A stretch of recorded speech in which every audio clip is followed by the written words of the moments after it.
حافظ عبداللہ صاحب، سب سے پہلے تو اسد کیسر صاحب کی رہائش گاہ پہ جو اپوزیشن کا اجلاس ہوا، گرینڈ اپوزیشن الائنس میں شمولیت کو لے کے شاہد خاقان عباسی صاحب وائے پاکستان پارٹی نے تو فیصلہ کر لیا کہ گرینڈ اپوزیشن الائنس کا حصہ بنیں گے، لیکن کیا جمعیت علماء اسلام فے ابھی تذبذب کا شکار ہے؟ کچھ کنسرنز ہیں، سوچ بچار ابھی بھی ہو رہی ہے؟ میرے خیال میں یہ جو اجلاس ہوا ہے اسد کیسر کے گھر پر، بنیادی طور پر یہ صرف مشاورت کی حد تک محدود ہے کہ تمام اپوزیشن پارٹیوں کی قیادت یہاں بیٹھ کے ان کی ایک بیٹھک ہوئی، اس میں باقاعدہ اصولی طور پر اتحاد کا فیصلہ نہیں ہوا ہے، تو لہٰذا جمعیت علماء اسلام نہ تذبذب کا شکار ہے اور نہ جمعیت علماء اسلام کو تذبذب ہے موجودہ سسٹم، موجودہ حکومت، موجودہ اسمبلیوں کے بارے میں۔ تو لہٰذا مشاورت کی حد تک تمام پارٹیوں کی قیادت اس بات پر متفق ہے کہ پاکستان میں موجودہ جو سیاسی صورتحال ہے اور جو پارلیمنٹ ہے، جو حکومت ہے، یہ عوام کی نمائندہ پارلیمنٹ نہیں ہے، نہ حکومت عوام کی نمائندہ حکومت ہے۔ یہاں تک اس پر تو ساری جماعتیں متفق ہیں، تو یا اس حد تک تو یہ صرف مجلس مشاورت، یعنی کامن ایجنڈا تو یہ ہے کہ حکومت، جی حافظ صاحب، یہ یعنی کامن ایجنڈا یہ ہے سر کہ ان لیجیٹیمیٹ حکومت ہے، حکومت کے پاس لیجیٹیمیسی کوئی نہیں ہے،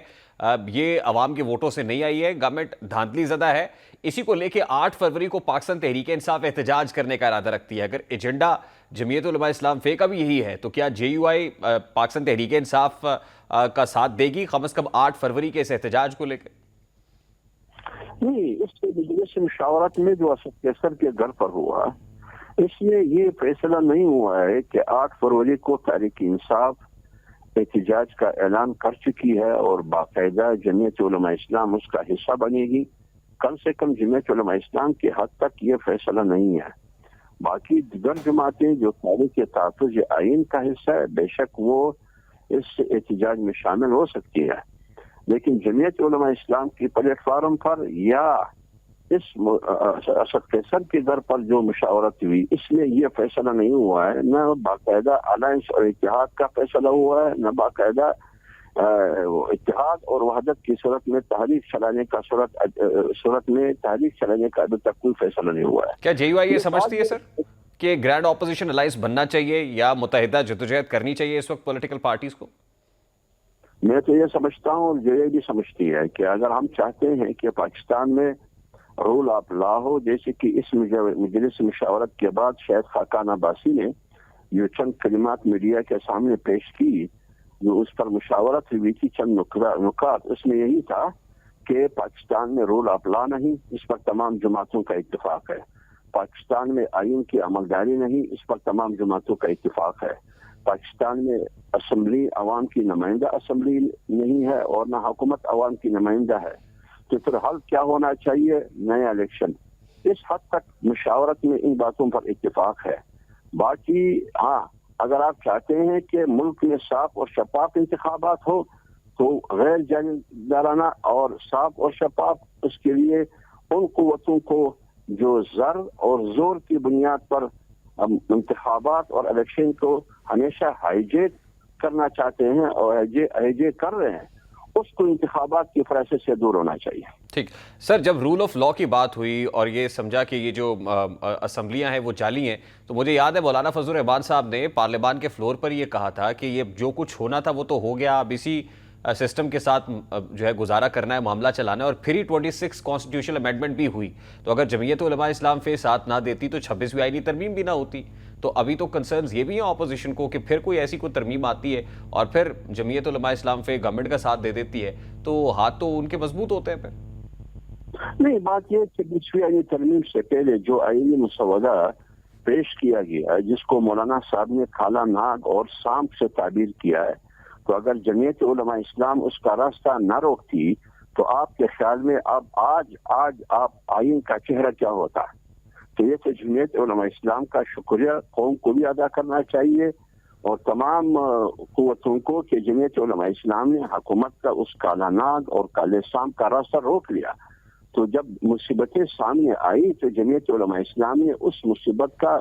سامنا اور اس کو روکنے کے لیے 26ویں علی ترمیم کی صورت میں جو 56 کلاسز میں وہ ترمیم چاہتے تھے ہم نے 22 تک محدود کیا، لیکن میرے خیال میں جمعیت کو خراج تحسین پیش کرنا چاہیے تھا، ورنہ آپ کی 73 کی آئین کے چہرہ ہی بگاڑ جاتا۔ ٹھیک، کامران مرزا صاحب نے 2 روز پہلے یہ کہا کہ ہمیں تو یہ کہا گیا تھا کہ چیف جسٹس منصور علی شاہ صاحب ہوں گے، یہ تو پارلیمانی کمیٹی کے پہلے اجلاس کے اندر پتہ چلا کہ چیف جسٹس منصور علی شاہ صاحب نہیں ہوں گے۔ تو آپ کو نہیں لگتا کہ گورنمنٹ نے کسی نہ کسی جگہ پہ جب یہ اظہار خود کامران مرزا صاحب کر رہے ہیں، JUI کر رہی ہے کہ ہمیں بھی اندھیرے میں رکھا، تو کیا اندھیرے میں رکھا گیا آپ کو اور یہ کام آپ کے کاندھے پہ رکھ کے کرا لیا گیا؟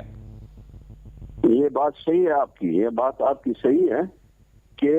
ہمارے ساتھ مختلف اوقات میں واضح ہو چکے PDM کے زمانے میں بھی اور اس مرحلے پر بھی جس کی نشاندہی آپ نے کی، لیکن وہ وعدہ نہیں نبھایا گیا۔ تو جب نہیں نبھایا گیا تو جس نے دھوکہ دیا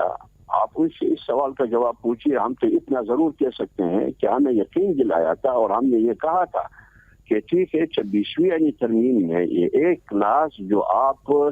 کہتے ہیں کہ chief justice of supreme court seniority کی بنیاد پر نہ ہو، لیکن یہ جو ابھی منصور علی شاہ سینیارٹی کی بنیاد پر ان کا حق بنتا ہے، اس کو سینیارٹی کی بنیاد پر چیف جسٹس ہونے دے، اس کے بعد پھر 26ویں یعنی ترمیم کے تقاضے کے مطابق چیف جسٹس ہونا چاہیے۔ یہ ہمارے ساتھ وعدہ کیا گیا تھا، لیکن مسلم لیگ اور پیپلز پارٹی دونوں نے نہیں نبھایا۔ تو اس کی شکایت آپ نے کنسرن فورم کے اوپر کی، اور اگر ظاہر ہے ریڈریسل نہیں ہوتا اور جمعیت علماء اسلام فے یہ سب جب آپ کے خیال میں جب میں میڈیا پر کہہ رہا ہوں، ہمارے اور دوست میڈیا پر کہہ رہے ہیں، تو آپ کے خیال میں اس کے ساتھ نجی مجلسی میں یہ بات نہیں اٹھ کی ہوگی؟ ٹھیک، تو اس کے باوجود بھی آپ کو لگتا ہے کہ جمعیت علماء اسلام فے کو بھی سوچ بچار کرنی چاہیے کہ سڑک پہ آنا ہے، پارلیمان کے اندر جدوجہد کرنی ہے، یا کس طریقے سے حکومت سے چھٹکارا حاصل کرنا ہے؟ دیکھیں کم سے کم جمعیت علماء اسلام کی حد تک تو ہمارا فیصلہ موجود ہے کہ ہم پارلیمان کے محاذ پر بھی اور عوامی محاذ میں بھی، دونوں صورتوں میں ایوان ہو یا میدان ہو، ہم تو اپوزیشن کا کردار ادا کر رہے ہیں، JUI اپوزیشن کی کردار ادا کر رہی ہے۔ ہمارا راستہ، موقف، ہدف اور منزل، بیانیہ سب کچھ معلوم ہے۔ اب دیگر اپوزیشن جماعتوں کا موقف آگے کیا ہونا چاہیے، وہ کیا کرنا چاہتی ہے، جمعیت علماء اسلام سے کیا تعاون چاہتی ہے، وہ آگے کی بات ہے۔ ٹھیک ہے سر، لاسٹلی ظاہر ہے پاکستان تحریک انصاف اپوزیشن کی ایک بڑی پارٹی ہے، اور جب آپ یہ کہتے ہیں کہ انتخابات جعلی ہیں اور دھاندلی زدہ ہے، تو KP کے اندر تو اس وقت پاکستان تحریک انصاف کی گورنمنٹ ہے، تو اس حد تک آپ PTI کے ساتھ جب بیٹھتے ہیں تو ان کو بھی یہ ریئلائز کراتے ہیں کہ یہ بھی جعلی ہیں انتخابات؟ یہ تو میرے سامنے مولانا صاحب نے کہا ہے، میرے سامنے اسد کیسر والے تھے، مولانا صاحب نے ان کو لائٹ موڈ میں کہا کہ ہمیں تو خیبر پختونخوا کی الیکشن پر بھی اعتراض ہے، خیبر پختونخوا میں ہمیں ہروایا گیا اور آپ لوگوں کو جتوایا گیا۔ مولانا صاحب نے ہنس کے مسکراتے ہوئے لائٹ موڈ میں ان کو یہ کہا ہے۔ تو اگر ہم الیکشن کی بات کرتے ہیں، نیا الیکشن کی، تو اس کا مطلب یہ نہیں ہے کہ باقی ملک میں نئے انتخابات ہو اور خیبر پختونخوا میں نہ ہو، لیکن پورے ملک میں انتخابات ہو۔ ہم پورے ملک کی بات کرتے ہیں اور پورے ملک میں الیکشن نہیں ہوا ہے، ایکشن ہوا ہے۔ دیکھیے حضرت، وہاں پہ تو مولانا صاحب نے لائٹر نوٹ پہ کہا ہوگا، لیکن ظاہر ہے جمعیت علماء اسلام فے اندر سے تو یہ سمجھتی ہے کہ پاکستان تحریک انصاف بڑی بینیفیشری ہے KP میں، اور اس کا نقصان پہنچا ہے جمعیت علماء اسلام فے کو۔ تو آپ کو لگتا ہے کہ یہ بنیادی نقطہ ایسا ہے جو اتحاد نہیں ہونے دے گا پاکستان تحریک انصاف کے ساتھ؟ دیکھیں میری بات سنیں، جب ہم اس نقطے پہ آئیں گے کہ ہم نے اتحاد کی طرف جانا ہے یا نہیں، اگر فیصلہ ہوتا ہے کہ یہ اپوزیشن جماعتیں جو کل سے اسد کیسر کے در پر اس کی بیٹھک ہوئی، یہ فیصلہ کرتی ہے بشمول تحریک انصاف، بشمول جمعیت علماء اسلام، کہ ہم نے آگے متحد ہو کر ایک گرینڈ الائنس کی شکل میں ہم نے آگے جانا ہے، تو پھر اس کا وہ نکات، وہ مشترکات، وہ کامن چیزیں تو سامنے لانی ہوگی جو ان تمام پارٹیوں کا اس پر اتحاد ہو۔ البتہ الیکشن کے معاملے پر